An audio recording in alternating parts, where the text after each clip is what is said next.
Hey guys, welcome back to my channel.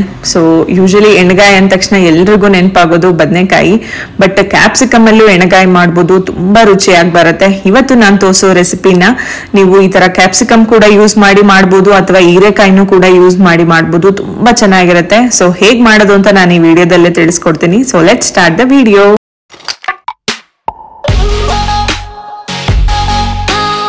First main ingredient ಎಣ್ಣೆಗಾಯಿಗೆ ಅಂತಂದ್ರೆ ಈ ತರ ಉಚ್ಚೆಳ್ ಪೌಡರ್. ಸೊ ನಮ್ ಕಡೆ ಕುಶಿಣಿ ಕಾಳು ಅಂತ ಹೇಳ್ತಾರೆ. ಸೊ ಈ ತರ ಕಾಳುಗಳು ಬರುತ್ತೆ. ಇದನ್ನ ಚೆನ್ನಾಗಿ ಒಂದು ಮೀಡಿಯಂ ಫ್ಲೇಮ್ ಅಲ್ಲಿ ಒಂದು ಸ್ಮೆಲ್ ಬರೋವರೆಗೂ ನೀಟಾಗಿ ಹುರ್ಕೋಬೇಕು.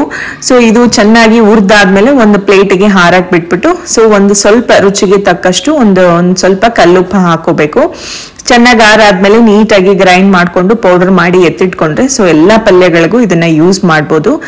ನೆಕ್ಸ್ಟ್ ಇನ್ನೊಂದು ಇಂಗ್ರೀಡಿಯೆಂಟ್ ಬಂದ್ಬಿಟ್ಟು ಈ ತರ ಕಡಲೆ ಬೀಜ ಮತ್ತೆ ಉರ್ಗಡ್ಲೆ ಎರಡನ್ನೂ ಅಷ್ಟೇ ಈ ತರ ಮೀಡಿಯಂ ಫ್ಲೇಮ್ ಅಲ್ಲಿ ಚೆನ್ನಾಗಿ ಹುರ್ಕೊಂಡು ಇದನ್ನು ಕೂಡ ಒಂದು ಸಪರೇಟ್ ನೀವು ಸಿಪ್ಪೆ ತೆಗೆದ್ಬಿಟ್ಟು ಪೌಡರ್ ಮಾಡಿ ಇಟ್ಕೊಂಡ್ರೆ ಸೊ ಪಲ್ಯಗಳಿಗೆ ಹಾಕಿದ್ರೆ ತುಂಬಾ ಡಿಲಿಷಿಯಸ್ ಆಗಿರುತ್ತೆ. ಸೊ ಈ ಎರಡು ಪೌಡರ್ ಬೇಕೇ ಬೇಕು ಎಣ್ಣೆಗಾಯಿಗೆ. ಈ ಎಣ್ಣೆಗಾಯಿ ಅಂತಲ್ಲ, ಬೇರೆ ನೀವು ತರಕಾರಿ ಪಲ್ಯಗಳು ಮಾಡಿದ್ರು ಸೊ ಇದನ್ನ ಆರಾಮಾಗಿ ಯೂಸ್ ಮಾಡ್ಬೋದು.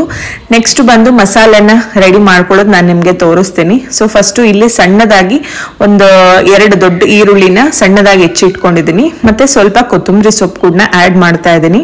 ಇದಕ್ಕೆ ನೆಕ್ಸ್ಟ್ ಈಗ ಕಾಯಿ ತುರಿ ಸೊ ತುರ್ದ್ಬಿಟ್ಟು ಕೂಡ ಹಾಕೋಬಹುದು, ಇಲ್ಲಾಂದ್ರೆ ಒಂದ್ ರೌಂಡ್ ಗ್ರೈಂಡ್ ಕೂಡ ಮಾಡಿ ಹಾಕೋಬಹುದು. ಸೊ ಮೇನ್ ಬಂದ್ಬಿಟ್ಟು ಇದು ಮಸಾಲೆ ರೆಡಿ ಮಾಡೋದೇನೆ. ಸೊ ಇದು ಚೆನ್ನಾಗಿದ್ರೆ ನಿಮ್ದು ಎಣ್ಣೆಗಾಯಿ ಕಂಪ್ಲೀಟ್ ಆಗಿ ಚೆನ್ನಾಗಿ ಬರುತ್ತೆ. ನೆಕ್ಸ್ಟ್ ಇದಾದ್ಮೇಲೆ ಒಂದು 3 ಟೇಬಲ್ ಸ್ಪೂನ್ ಅಷ್ಟು ಅದು ಕುಶಿಣಿ ಪುಡಿ ಹೇಳಿದ್ನಲ್ಲ, ಉಚ್ಚೆಳ್ ಪೌಡರ್, ಸೊ ಅದನ್ನ ಆಡ್ ಮಾಡ್ಕೋತಾ ಇದ್ದೀನಿ. ಅದಾದ್ಮೇಲೆ ಬಂದು ಇದು ಉರ್ಗಡ್ಲೆ ಮತ್ತೆ ಕಡಲೆ ಬೀಜ ಎರಡನ್ನೂ ಇದು ಮಾಡ್ಕೊಂಡಿರೋ ಇದು ಒಂದು 3 ಟೇಬಲ್ ಸ್ಪೂನ್ ಅಷ್ಟು ಆಡ್ ಮಾಡ್ಕೋತಾ ಇದ್ದೀನಿ. ನೆಕ್ಸ್ಟ್ ಬಂದು ಸಾಂಬಾರ್ ಪೌಡರ್. ಇಲ್ಲಿ ನಮ್ಮನೇದು ಸಾಂಬಾರ್ ಪೌಡರ್ ಮತ್ತೆ ಖಾರದ ಪುಡಿ ಎರಡು ಮಿಕ್ಸ್ ಇರೋದ್ರಿಂದ ಮತ್ತೆ ನಾನು ಸಪರೇಟ್ ಏನ್ ಖಾರದ ಪುಡಿ ಹಾಕಕ್ ಹೋಗಲ್ಲ. ನೀವು ಬೈ ಚಾನ್ಸ್ ಇದಕ್ಕೇನಾದ್ರೂ ಮಾಡ್ತಾ ಇದ್ದೀರಾ ಅಥವಾ ಬದನೆಕಾಯಿ ಅಥವಾ ಹೀರೆಕಾಯಿ ಮಾಡ್ತಾ ಇದ್ದೀರಾ ಅಂದ್ರೆ ಸ್ವಲ್ಪ ಖಾರ ಜಾಸ್ತಿ ಹಾಕೊಳ್ಳಿ, ಇಲ್ಲ ಅಂದ್ರೆ ಕ್ಯಾಪ್ಸಿಕಮ್ ಆಗಿರೋದ್ರಿಂದ ಇಷ್ಟೇ ಸಾಕು. ನೆಕ್ಸ್ಟ್ ಇದಕ್ಕೆ ಹುಣಸೆ ರಸನ ಹಾಕೋಬೇಕು. ಅದಾದ್ಮೇಲೆ 1 ಟೇಬಲ್ ಸ್ಪೂನ್ ಅಷ್ಟು ಎಣ್ಣೆ ಮತ್ತೆ ರುಚಿಗೆ ತಕ್ಕಷ್ಟು ಕಲ್ಲು ಉಪ್ಪನ್ನ ಆಡ್ ಮಾಡ್ಕೊಂಡು ಸೊ ಯಾವುದೇ ರೀತಿಯ ನೀರ್ನ ಇದಕ್ಕೆ ಸೇರ್ಸ್ಕೊಳಕ್ ಹೋಗ್ಬಾರ್ದು.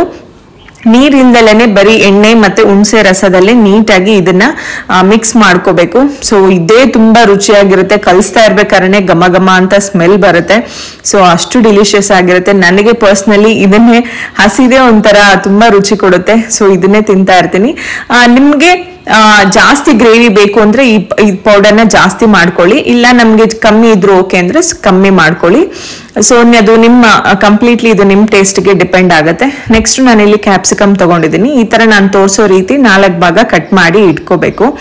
ಸೊ ಹೀರೆಕಾಯಿನೂ ಅಷ್ಟೇ, ಹೀರೆಕಾಯಿ ಏನಾದ್ರು ತಗೊಂಡ್ರೆ ನೀವು ಅದನ್ನು ಈ ತರ ಒಂದು ಚಿಕ್ಕ ಸ್ಲೈಸ್ ಅಷ್ಟು ಮಾಡ್ಕೊಂಡು ಹಿಂಗೆ 4 ಪೀಸ್ ಮಾಡ್ಕೊಂಡು ಆಮೇಲೆ ಫಿಲ್ ಮಾಡ್ಕೋಬಹುದು.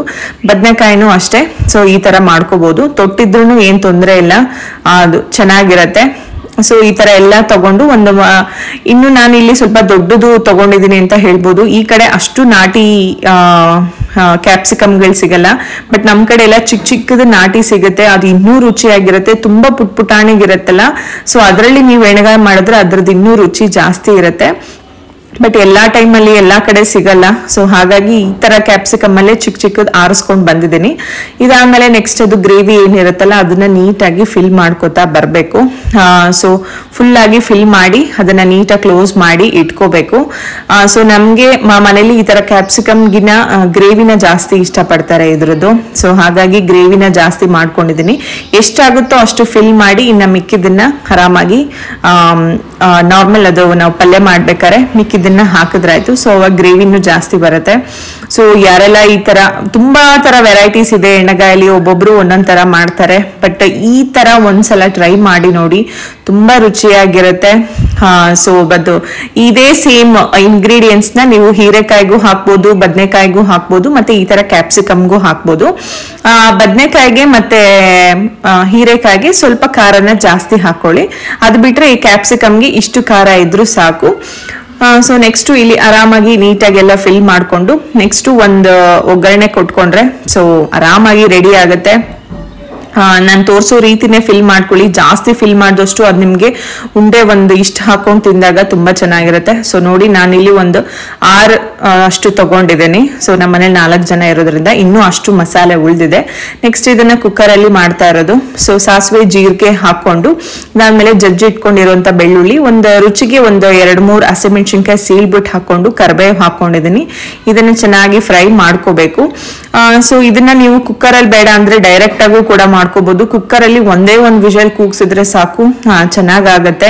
ಇಲ್ಲಪ್ಪ ನಮಗೆ ಕುಕ್ಕರ್ ಇಷ್ಟ ಇಲ್ಲ ಅಂದ್ರೆ ನೀವು ಸಪರೇಟ್ ಆಗು ಮಾಡ್ಕೊಳ್ಳಿ. ಸೊ ಇದಾದ್ಮೇಲೆ ಅದನ್ನ ನಾವು ಫಿಲ್ ಮಾಡಿ ಇಟ್ಕೊಂಡಿರುವಂತ ಕ್ಯಾಪ್ಸಿಕಮ್ ನ ಎಲ್ಲ ಹಾಕೊಂಡು ಎಣ್ಣೆಲಿ ಒಂದ್ಸಲ ಚೆನ್ನಾಗಿ ಫ್ರೈ ಆಗಕ್ ಬಿಡಿ. ಸೊ ಎಣ್ಣೆಲಿ ಒಂದು 2 ಮಿನಿಟ್ಸ್ ಫ್ರೈ ಮಾಡಿದ್ರೆ ಸೊ ಅದು ಚೆನ್ನಾಗಿ ಎಲ್ಲ ನೀಟಾಗಿ ಆಯಿಲ್ ಎಲ್ಲ ಅಬ್ಸರ್ವ್ ಆಗುತ್ತಲ್ಲ, ಸೊ ಚೆನ್ನಾಗಿರುತ್ತೆ.